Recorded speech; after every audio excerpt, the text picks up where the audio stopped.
Twasiimye kubanga tuli ku Star TV enyenyegwanga amanya n'eddoboozi Beka Uthman Sempebwa okutuusako programu omulambuzi buli lunaku olw'omukaaga essaawa ziba 2:30 ez'akawungezi mwe tukulambuliza eggwanga Uganda nange omulambuzi wo ne tugezaako okuba nga tukulaga ebintu eby'enjawulo ebiri mu Uganda ebikola Uganda ekula Africa oba gye twandise the Pearl of Africa. Nagamba omwaka guno tugenda kulambula buli kimu kyonna ekikwatagana ku by'obulambuzi mu ggwanga.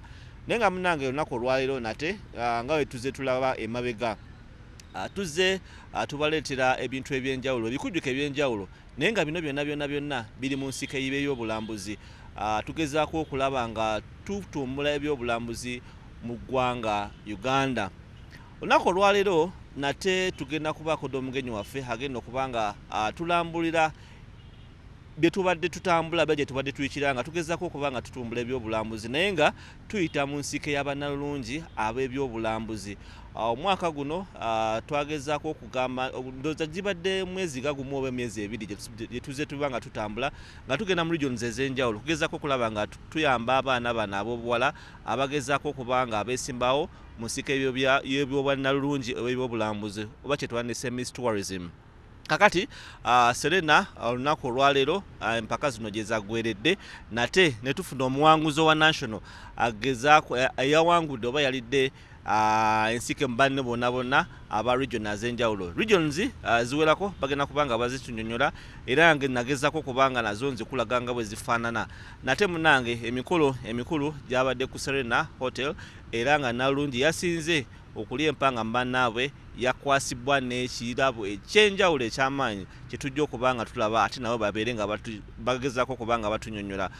Omugenyi waffe agenda kuba nga atwegattako nate atubuulire embeera eno okuva lwe twatandika ebadde etya kusoomooza ki kwe bayiseemu biki bagezezaako okuba nga bakola okulaba nga basikiriza abantu kinoomu okwegatta mu nsike y'ebwennalungi oba ebyobulambuzi. Ebyo n'ebisingako awo ku Star TV enyenyegwanga nange Beka Sempebwa tugenda kuba nga tubikulaga naye kasooke twetolemu katono tukomewo n'omugenyi waffe temuvaawo katukomewo. Well, the contestants are coming back on stage with a showcase of their national costumes. So let's welcome the 29 contestants back on stage. This is the time you're going to see them together for one time until the action starts. Judges, are we ready? Uganda, are we ready? Our 29 contestants. One more time for that man right there. He has done amazing stuff. He's actually a hero. He's a hero when it comes to fashion, when it comes to training, when it comes to creativity. So Joram, we give you your flowers. Thank you very much. So you all admire these amazing, beautiful queens. It's time for them to go backstage and prepare to come back again to grace you with their beautiful presence. So applause as they leave the stage, ladies and gentlemen, because tonight one of them is going to be crowned the Miss Tourism Uganda 2024-2025.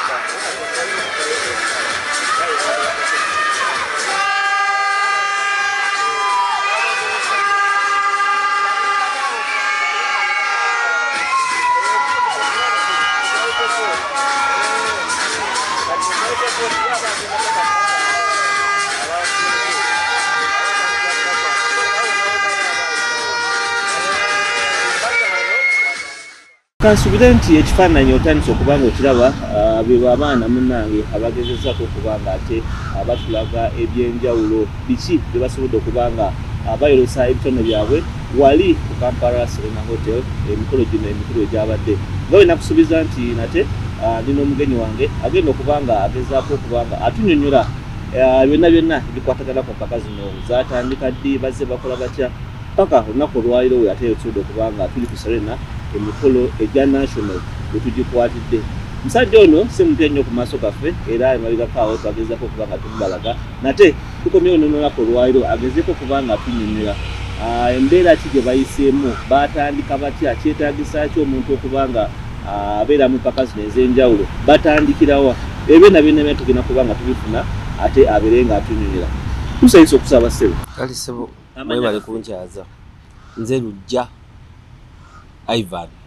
Lujja Ivan yani? Lujja Ivan mu Miss Tourism ye project coordinator wa Miss Tourism Uganda nze nvunaanyizibwa n'okulaba nti nno bakola projects oba ze ziriwa mu Luganda simanyi. Projects balina okubaako emirimu gye batandikawo nga bavudde mu gundi eno mu kuvuganya bonna tuba expecting okuba nga balina kye bakozeewo. Kati nze mbeera nvunaanyizibwa ku ekyo. Ne Miss Tourism yennyini erina projects ezaayo zeekola era nze nvunaanyizibwa. Musajja mutegedde musajja w'amaanyi akulira projects emirimu giri mu Miss Tourism Uganda era yagikwasaganya n'okubaako n'ebintu ebyenjawulo abaana bebagezaako okuba nga bakola. Abwami Lujja, ku mwaka guno kutambudde kutya? Omwaka guno gubadde muzibu. Gubadde mu buzibu. Ekisooka ewabadde ssente. Tewabadde ssente. Tukoledde mu bugubi. Abafunanga emmotoka ne tutwala tubaye tugenda ne ku bbaasi tusobole okutuuka eyo tukole bye tulina okukola. Gubadde muzibu nnyo. Naye tukutambuza. Twatandikira Tooro ne tugenda e Tooro Fort Portal ne tukola emirimu gye Fort Portal. Abawangula ne bawangula n'abalala ne tusigala nga nabo tukyakola nabo. Ne tuvaayo ne tudda Buganda nayo ne wabaayo ne biggwa ne tweyongerayo Kabaale nayo ne wagwayo ebyagwayo. Kwegamba guno omwaka challenge zibadde nnyingi. Actually yali Kabaale yali Lukunjiri ne wagwayo ebyagwayo ne tufuna setback naye tugamba tujja kweyongera tutambule. Ne tuzinga ssente nnyingi nnyo. Ne tuvaayo ne tweyongerayo tugende Busia nayo ne tukola bye twakola ne tukomawo ne tugenda neerabiddemu nno gyengeri Busia ne tugenda ya Jumani ne tuva Jumani ne tujja Ankole ne tugenda Bushenyi ne tuva Bushenyi ne tudda Teso na Karamoja twadda Rwenzori ne tuvaayo ne tudda Teso kubanga ate Karamoja ne Teso babikolanga bya weekend emu. Omu yakolanga 2 omulala nga 3. Obukowu basponsor ne bakoowa kubanga tutambula ne basponsor baffe. Enkeera ng'olina okuva e Moroto ogende Soroti. Ne tuvaayo ne tudda e Bunyoro. Ne tudda bwe tumaliriza e Bunyoro awo ne tulyoka ati tutandika olugendo lwaki lwa gundi. Busoga nayo yaliwo yali esembayo. Busoga mbadde njeerabidde. Bwe twava e Bunyoro ne tudda e Busoga. Kati bwe twamaliriza Busoga ate ne tuddamu South West. Eri yafuna ebizibu.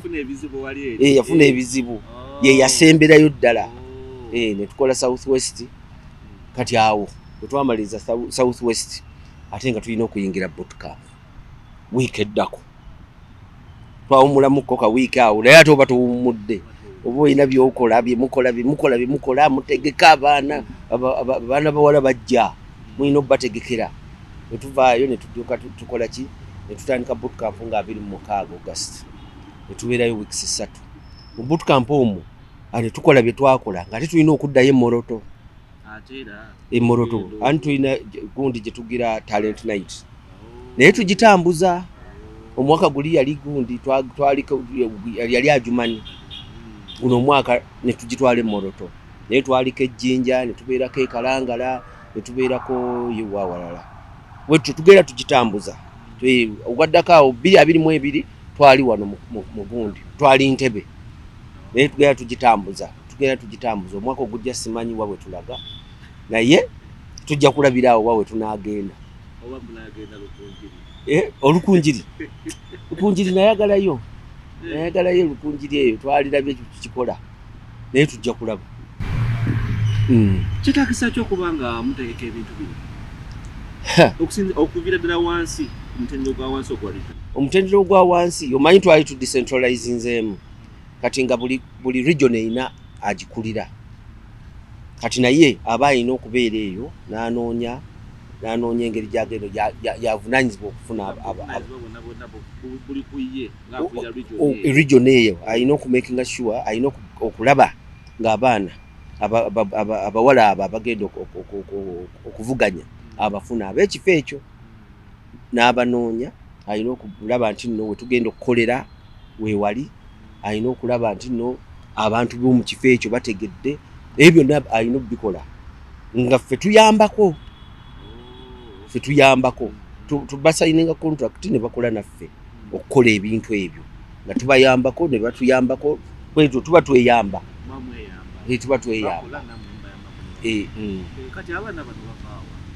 Abaana bajjanga bagira bali bateekayo oba naffe ne batukontaktinga nti nno tutuuse kuba kati already nze waliwo abambuuza nti nno twemba njagala okujja okuvuganya nkoze ntya, n'omugamba nti nno obeera ocekinga gundi zaffe, social media gundi zaffe obeera ozicekinga.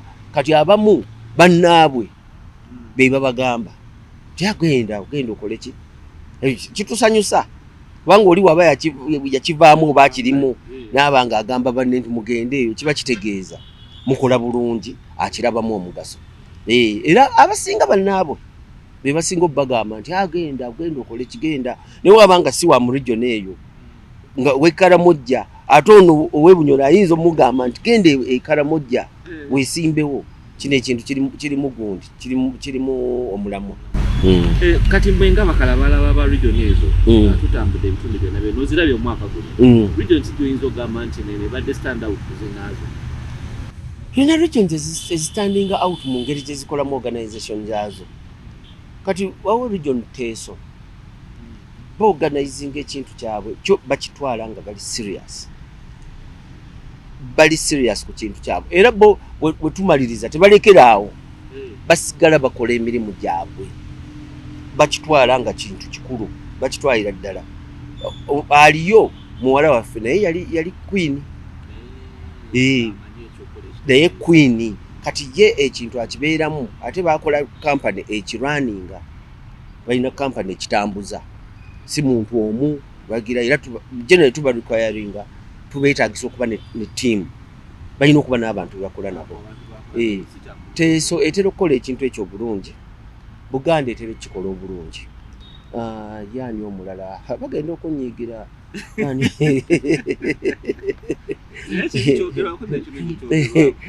Buganda etera okukola obulungi, Buganda etera okukola obulungi. Eriwo endala bagezaako bakola bulungi, naye nga ogambye standing out, Teso etera okustanding out. Wabaawo ebitateredde naye etera okustanding out engeri gyekolamu amaanyi okuba nti tuba ne region kuba tutambule tulaba, era nayo baako n'ogamba nti bano bategese nolaba engeri ebintu buli kimu gyebitambula. Ne Karamoja eyo ebintu byayo bitera okuba Karamoja ate yenyuma nnyo. Naye omulundi guno nalabye nga abasize promotinga Karamoja, lwaki? Si kusinga ku promotinga Karamoja bulijjo bwetyo, bulijjo bwetyo.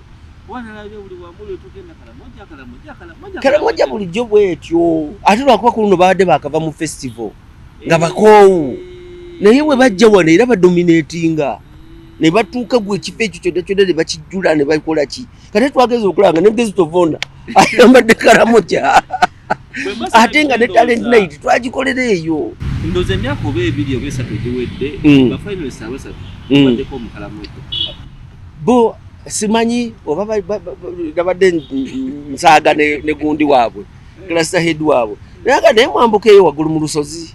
Lwaki buli mwaka mubaako owookusatu abeera mu basatu?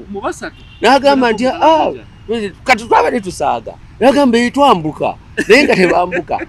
Batera okuba gundi yaabwe bajja nga bali serious, bwe baba bazze babeera serious nnyo ku kye bakola, bamanyi kye baagala, ate ne society yaabwe eba expectingira ddala, baba expecting okuba mu top 3. Kati ajja ng'amanyi kino kintuddeko, kati n'akola okulaba nti nakola ki abantu beeri basanyuka, kubanga batafuna top 3 Karamoja banyiigira ddala ku kino ekintu. kukino ekintu bakitwalira ddala nga kiri serious. Abakalamujja bakyagala. katusabe nti n'omwaka ogugenda bagezeeko kubanga bakola ekintu kyekyo. Nagambanga n'abaana abeeno amagambo Mukalamujja n'aleeta bbaasi okuva eri mu nsonda. Wali wano okumpi ne mujja tebeemu n'otomobilizinga bantu kujja kusapootinga baana ne bawulira nga Mukalamujja akuba enduulu ye ne vuvuzera tezeetaaga akuba enduulu balina vibe. Ate abantu tebamanyi Bakalamujja betegeera Bakalamujja. Kale nga tuvuddeko konna ku region wansi etuze ku national waggulu tutandikira awo. National ate ye eri etya? National tukola bye tukoze wakasa tumaliriza region nga tutandika national. National eri expensive nnyo. Wamusooka ne mubeera mu bootcamp weeks 3 oluusi wawo twalimu ne weeks 5. 2022 twalimu weeks 2023 twalimu mwezi. Kati eno olw'embeera ya ssente twakoze weeks 3. Naye muba muyina ebyoba training bingi. Tuba training ebintu bingi. Abazulu ne bajja ne boogera nabo. Aba UTB ne bajja ne boogera nabo. Aba UA ne bajja ne boogera nabo. Ministry ne jja ne yogera nabo. Kwegamba ba stakeholders bonna ne bajja ne baba training. Ate naffe nga twagala obba training bye tulina obba training. Tuba training ebintu bingi nnyo. Mu bootcamp tulinamu ne metron. Naye n'aba training mu hygiene, n'aba training mu mpisa, biki byonna obuntu bulamu byonna ne tubiba training. Oba oli azze ng'alina ate ne bakyukira ddala. Mwana ajja nga tasobola kwogera bulungi. Bali ba trainer ne bamukwata ku mwana atasobola okuyimirira mu maaso g'abantu awo. N'ayogera ali ku tension olumu. Sigamba nti baba tebamanyi. Naye okuyimirira mu maaso awo bakubuuzizza ekibuuzo. Oyinza okuba okimanyi naye n'okyerabira.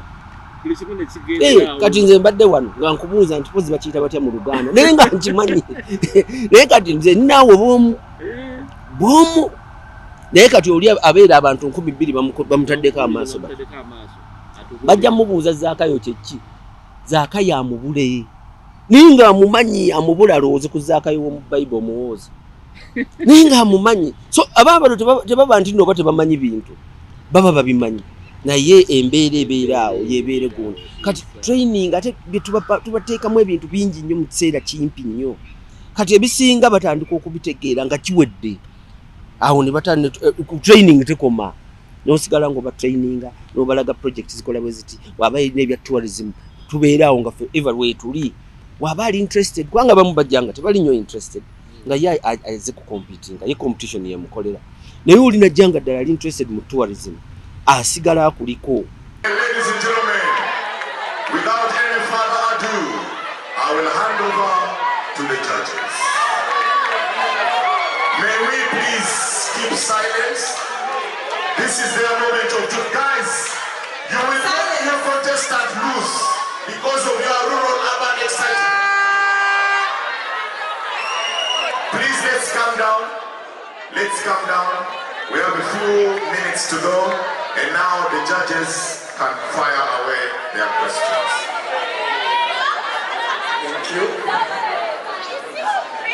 In only 60 seconds. Guys at the back, please. Silence. In only 60 seconds. This is a generic question.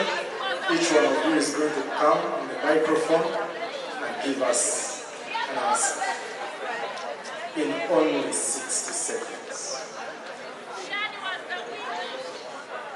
What is your plan for the tourism industry as a tourism ambassador? What is your plan for the tourism industry as a tourism ambassador? We start with 21, 11, 29.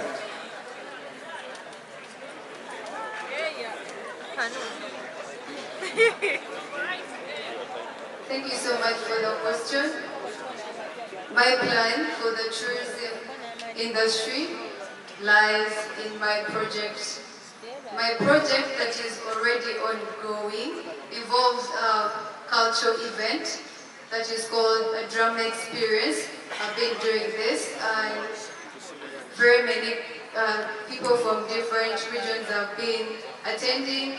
The last edition that we had, Queens from Teso attended the event and we had storytellers in there to promote our culture. I believe that storytelling helps us remember our heritage. So as my contribution to the tourism industry is through cultural events like the drama experience, folk song, traditional dance, I would like to promote tourism in a different region through arts and music. Thank you.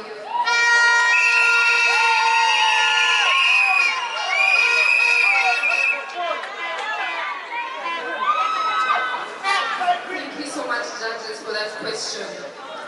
My plan for the tourism industry in Uganda is to promote and enhance ecotourism in Uganda.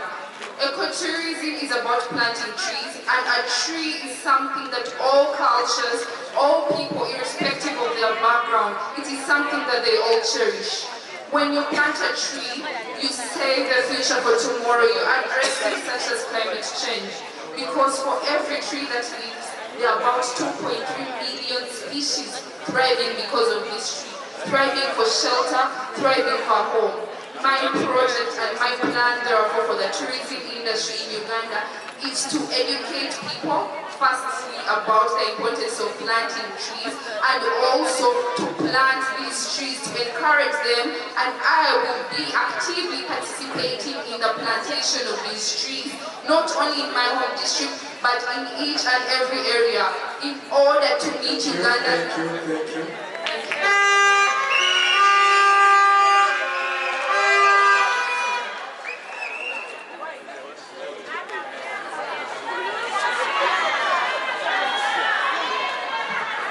Thank you so much, Jai, for that question.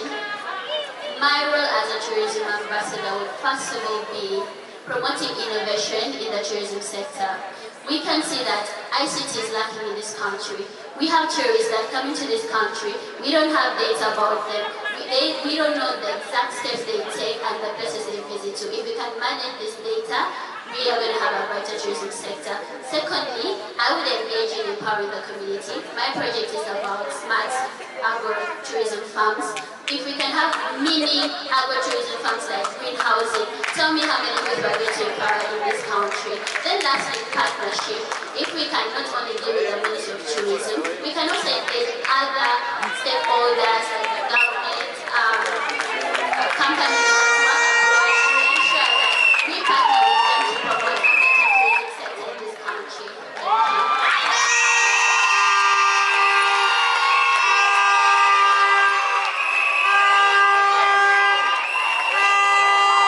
Are we almost there?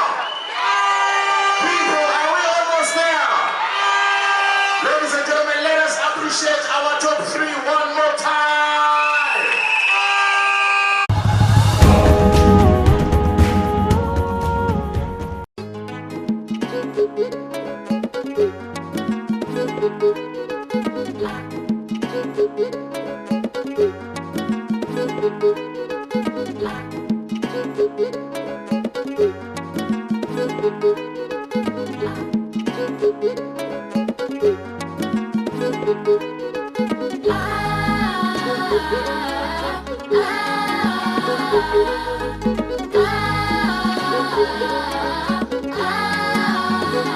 Uganda nungi nnyo, the pearl of Africa.